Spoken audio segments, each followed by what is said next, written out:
we're going to close the first chapter of Gittin.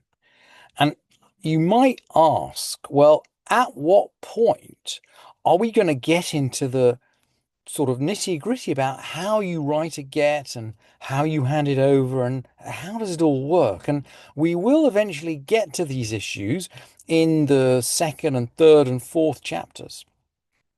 But at this point, the Mishnah seems to be still defining, if you like, the boundaries of the get and the relationships of the get.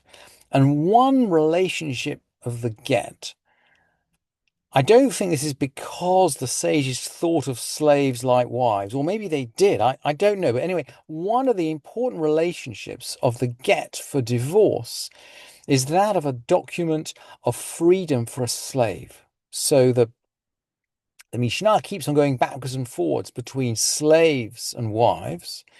And of course, we've already said that one of the themes running through the Mishnah of Gittin is exile and redemption and repair. So maybe that's another reason why it's thinking about slavery and freedom at the same time that it's thinking about divorce and being able to remarry.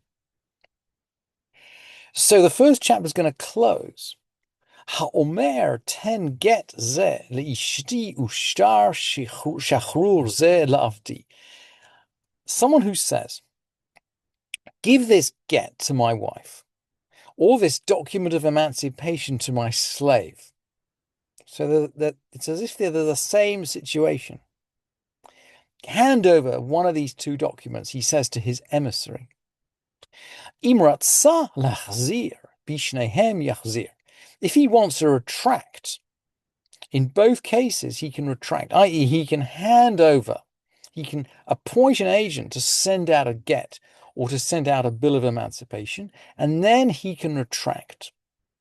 Divrei Rabbi Meir. That is according to Rabbi Meir. And of course, we're going to find later in the tractate that this question of whether you can retract a get is one of the most complicated and difficult questions in the halakha, because you can imagine once the get is handed over, the wife is free to remarry.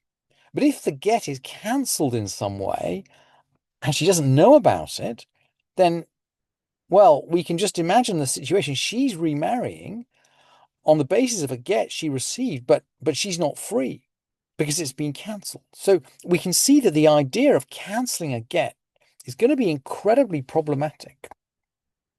And actually, well, let's hear from the Chachamim.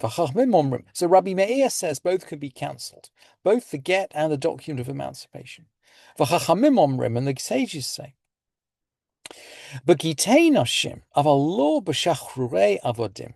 He can retract in the case of the get, but not in the case of a document of emancipation to his slave. So now we haven't solved the halachic problem as to what's going to happen if he does retract, but we're going to define actually the different parameters of the get and of freeing the slave. Why do the sages say that?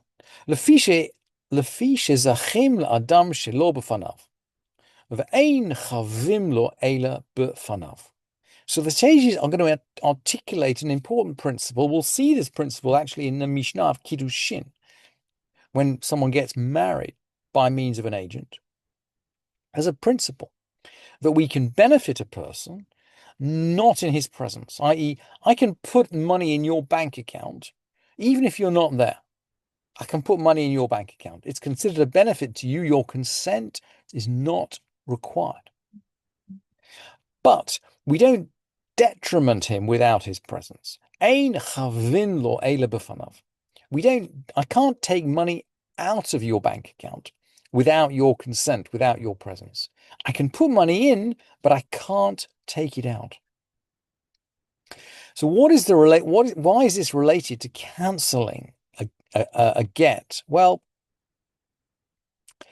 the assumption of the Mishnah is that by cancelling a get, you're benefiting your wife because she's not divorced anymore. I mean, really interesting insight into how the rabbis think about get. That it's a disbenefit to a wife to be divorced. And by the way, you might ask, and none of the commentators answer, well, in that case, how can he write the get in the first place without her? I mean, I think the answer is she has to accept it.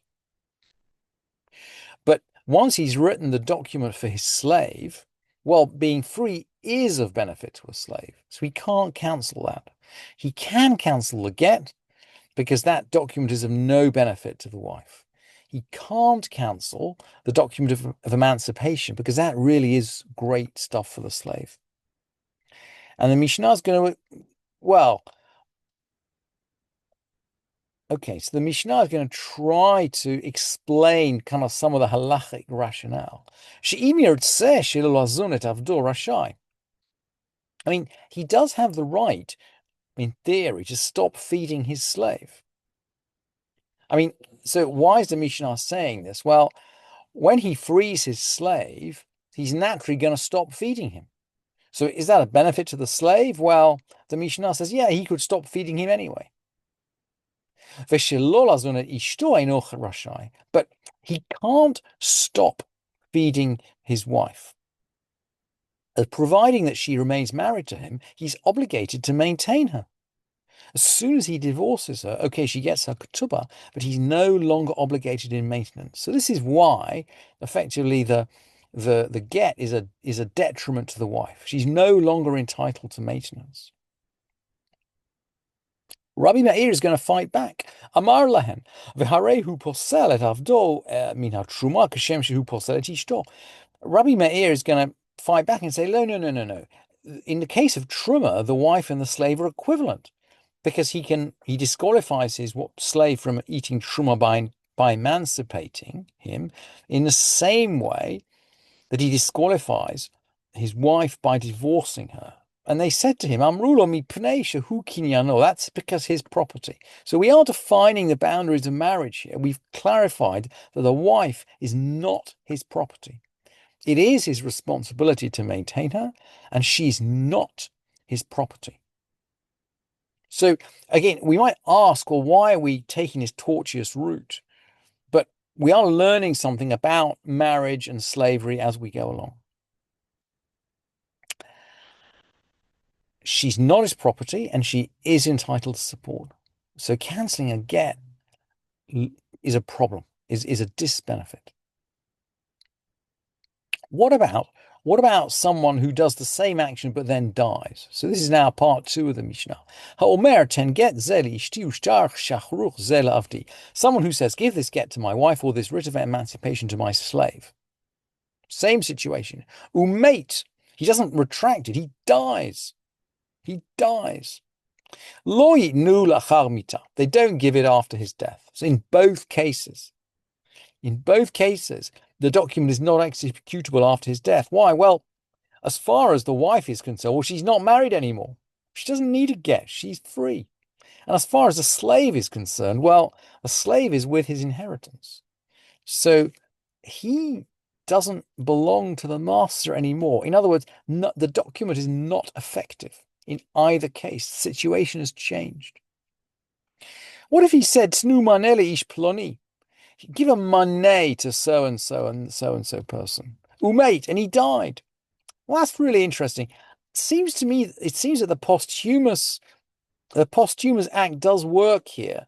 The act seems to be, let's say, it's a charge on his estate. So he can effectively initiate a business transaction that closes after.